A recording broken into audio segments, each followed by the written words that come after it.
La verdad es que la capacidad está fantástica. Hay muchas cuestionantes que tengo todavía, pero dentro de los números que he visto es que va a generar 2.700 fuentes de trabajo, 700 directas, 2.000 indirectas. Va a generar el 50% de las importas. Me refiero a que vamos a dejar de importar. Claro, va a ser un ahorro para el país. 263 millones creo que son. 200.000 toneladas. Más o menos, ¿no ve? De acero, lo cual es tremendo, que podamos convertir el hierro en acero. Claro. Es fantástico. Clavos, tornillos. Además, vamos una maravilla. a producir todo eso, ¿no? Vamos a producir estas barras corrugadas, que vamos a exportarlas. Y vamos a generar 200 millones de dólares en divisas. Podríamos exportar o producir a este ritmo unos 6.000 o 7.000 años por la cantidad de toneladas que hay de hierro. Qué maravilla. Ya era hora de que este proyecto que venía hace tanto tiempo postergándose y truncado ya dé sus frutos de una vez. ¿Lo ve? Bueno, la verdad es que muy interesante el tema. Vamos a hablar con la principal autoridad que va a llevar adelante esta importante iniciativa estatal. Así que bueno, este es el tema de hoy. Bienvenidos.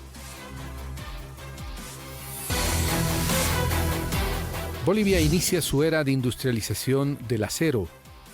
Bolivia ha dado un paso histórico en su industrialización con la producción de barras corrugadas de acero necesarias para la construcción, así como alambrón, utilizado en la fabricación de tuercas, tornillos y otros productos en el complejo siderúrgico del Mutún. El yacimiento es considerado como una de las mayores reservas de hierro del mundo, con un potencial estimado de 40.000 millones de toneladas del mineral, que además es hierro de alta ley. Según datos oficiales, el presidente de la empresa siderúrgica confirmó que la planta ya está en marcha, aunque en baja escala. Una vez que entre en plena operación, se espera producir 5.000 toneladas mensuales para abastecer el mercado interno y reducir la dependencia de importaciones.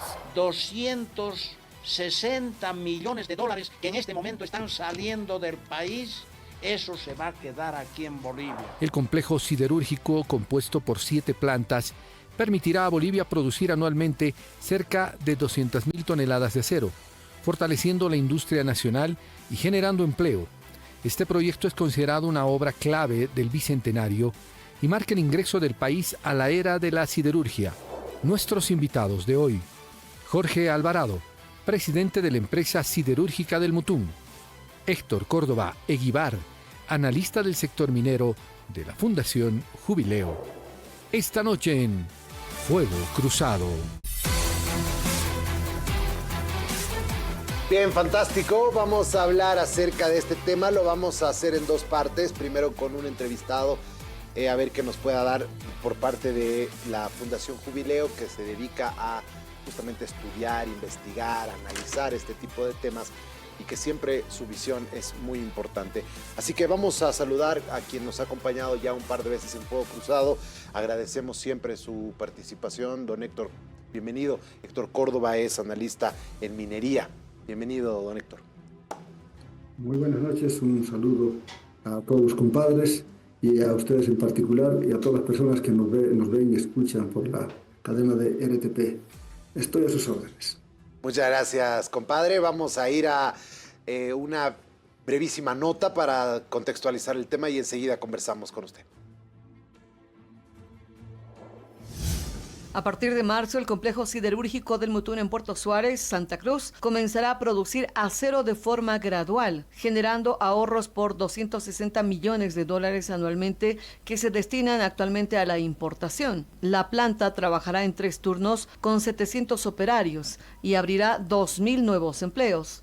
En la primera etapa producirá 3.000 toneladas mensuales de acero, aumentando hasta 18.000 toneladas por mes en noviembre. Fabricará 200.000 toneladas de acero por año, reduciendo en 50% las importaciones de este material. Bolivia anualmente compra 450.000 toneladas de acero, principalmente de los países de Perú, Argentina y Brasil. El acero producido será de alta calidad y a un costo inferior al importado. Se fabricarán barras corrugadas para la construcción y alambrón, insumo clave para clavos, tornillos y tuercas.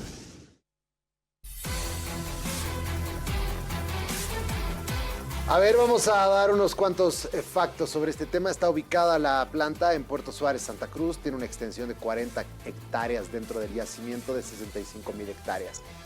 Una inversión de 546 millones de dólares.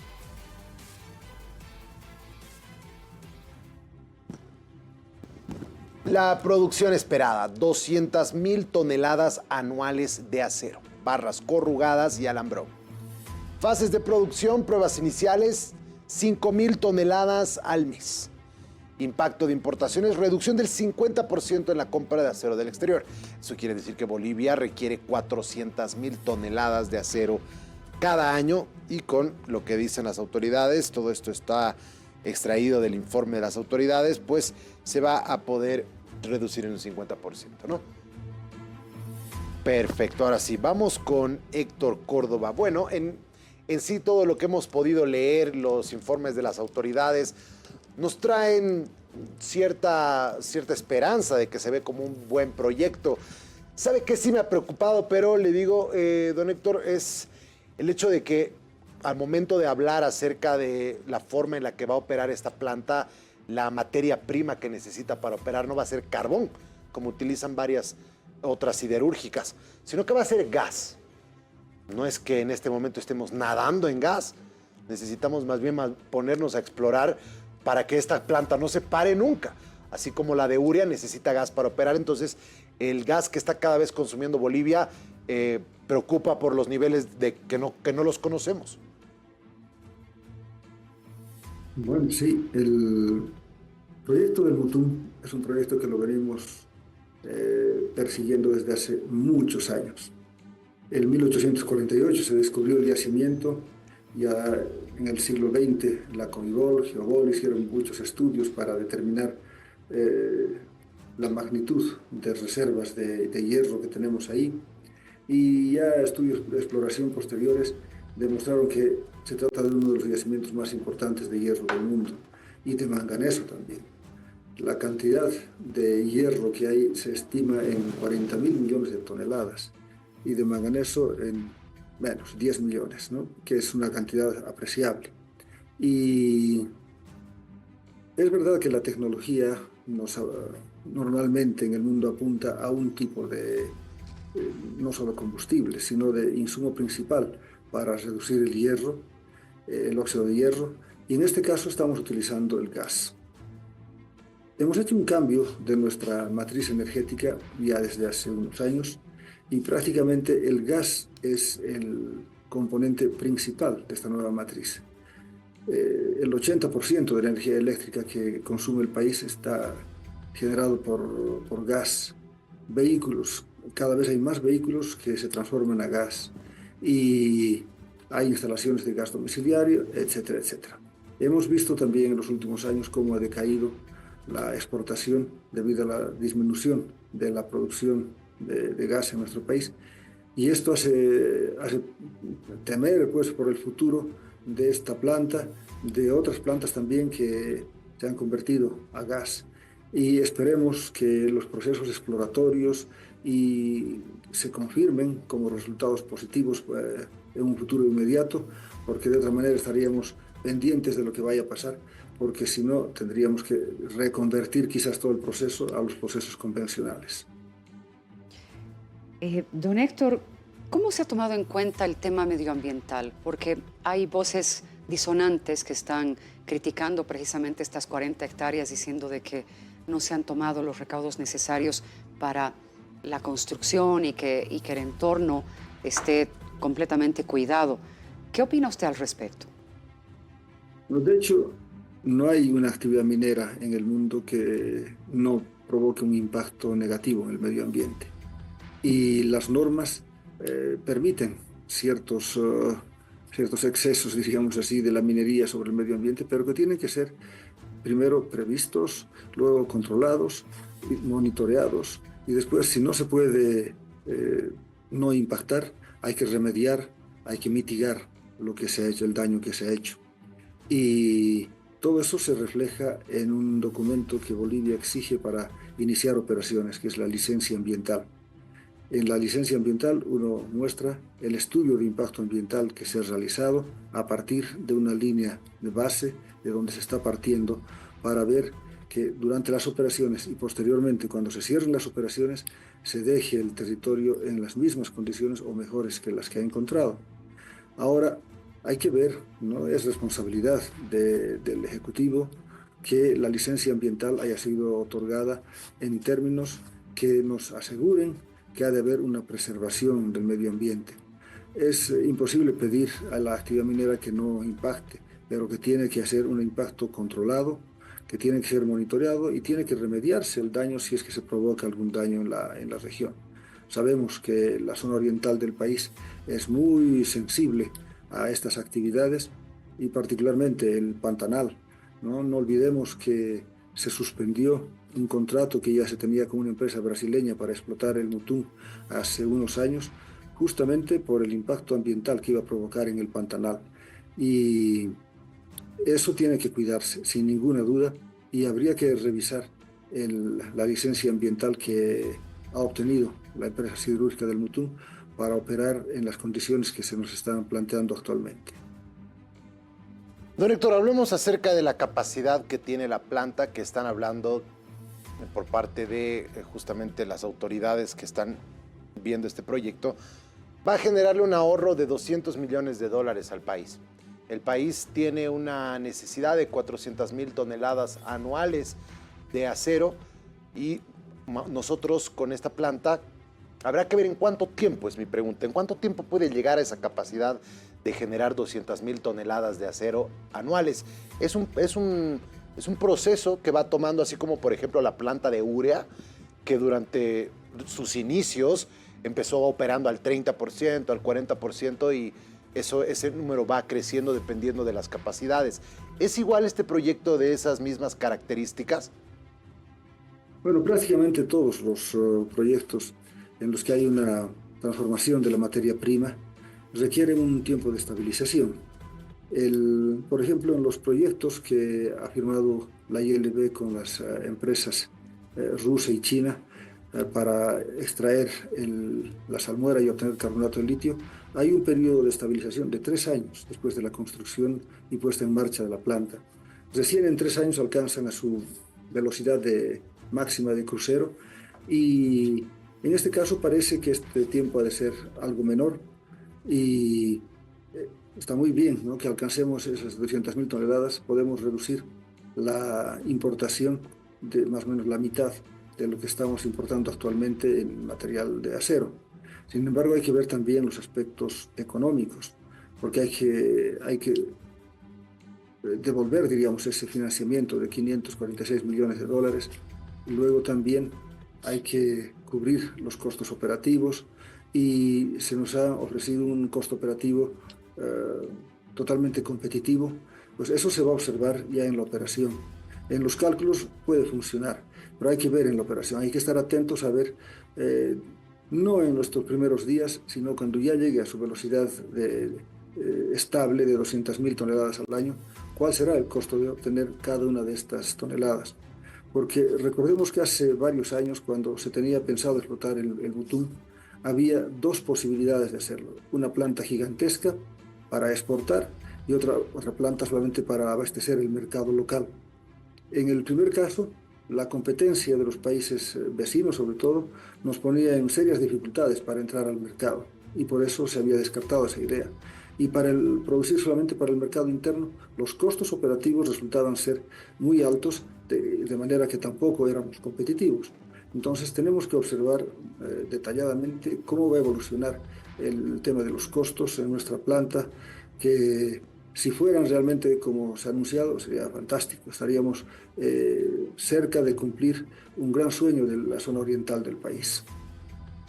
Don Jorge, tomando en cuenta toda la producción que se va a realizar dentro de esta gigantesca planta siderúrgica del Mutum, ¿a qué países está previsto exportar? ¿Se sabe de Argentina? ¿Cuántos más? Bueno, de entrada se había pensado que la producción iba a ser solamente para el mercado interno y de esa manera estaríamos sustituyendo una parte de las importaciones.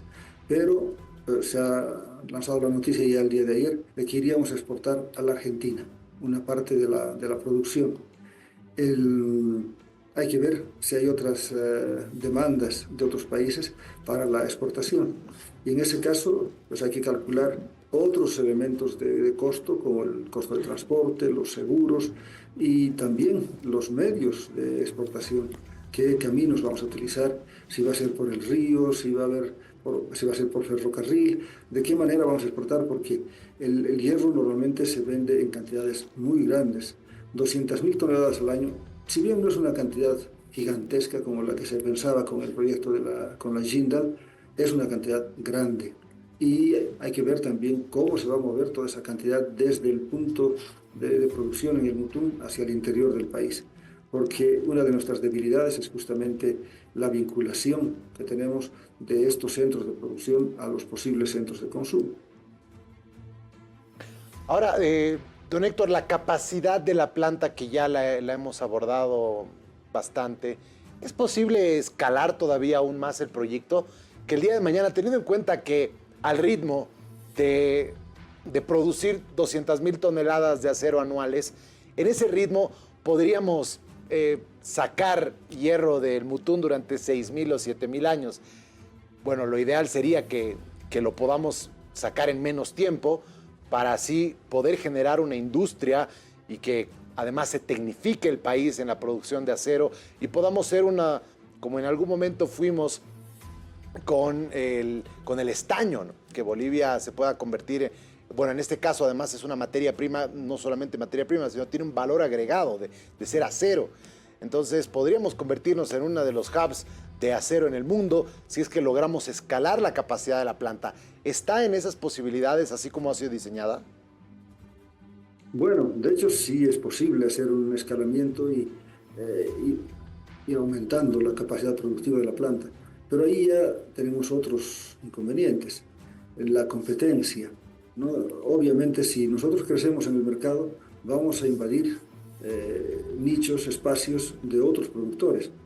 No olvidemos lo que la misma China ha hecho en Chile en los años pasados, hace un año, 2 años, ha entrado con un proceso de dumping prácticamente en Chile y ha hecho que se cierre la mayor siderúrgica de ese país. Y entonces, cuando uno afecta mucho los intereses de otros grupos, corre el riesgo de ser atacado, diríamos, entre comillas, ¿no? en esa línea. Tenemos que dimensionar bien nuestras fuerzas porque de tener reservas y tener la capacidad de hacerlo, tenemos. Pero hay que ver también el tema del gas, el tema del agua, la vinculación caminera, si se va a construir un tren, un ferrocarril, porque la vía fluvial parece que no es suficiente para una exportación muy grande. Entonces hay que hacer toda una serie de cálculos, una ingeniería del diseño para ver hasta dónde podemos crecer. Porque en teoría tenemos la materia prima, tenemos el interés de hacerlo, pero hay que ver si lo logístico, lo operativo nos va a funcionar. Don Héctor, ¿se cuenta con el know-how correspondiente? ¿Se cuenta con personal capacitado? ¿O la gente que va a trabajar en esta planta todavía tiene que pasar cursos, en fin? Bueno, en Bolivia tenemos varias carreras de metalurgia en las universidades públicas y en la Universidad de La Paz ya se ha entrado en el campo de la siderurgia.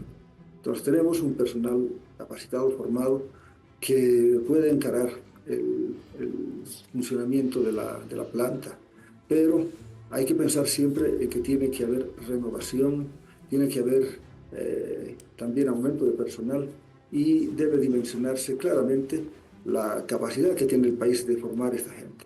Probablemente tengamos que acudir a capacitaciones fuera del país, con becas en la misma China que está dándonos una tecnología, una forma de trabajar y nuestra gente tendría que capacitarse en esto. Sin duda ahora tenemos esa gente, pero hay que pensar que hay que renovarse y hay que ampliar también nuestras explotaciones y por lo tanto el tema del talento humano es esencial, no solamente en este caso, sino en otros. Y también hay que asociar la investigación, porque el yacimiento no es uniforme. En algunos lugares tiene mucho más fósforo como contaminante que en otros lugares, y separar el fósforo del hierro no es una tarea sencilla y tiene que ser un proceso investigativo que nos muestre los caminos más económicamente aceptables para lograr esta separación y obtener un acero de calidad.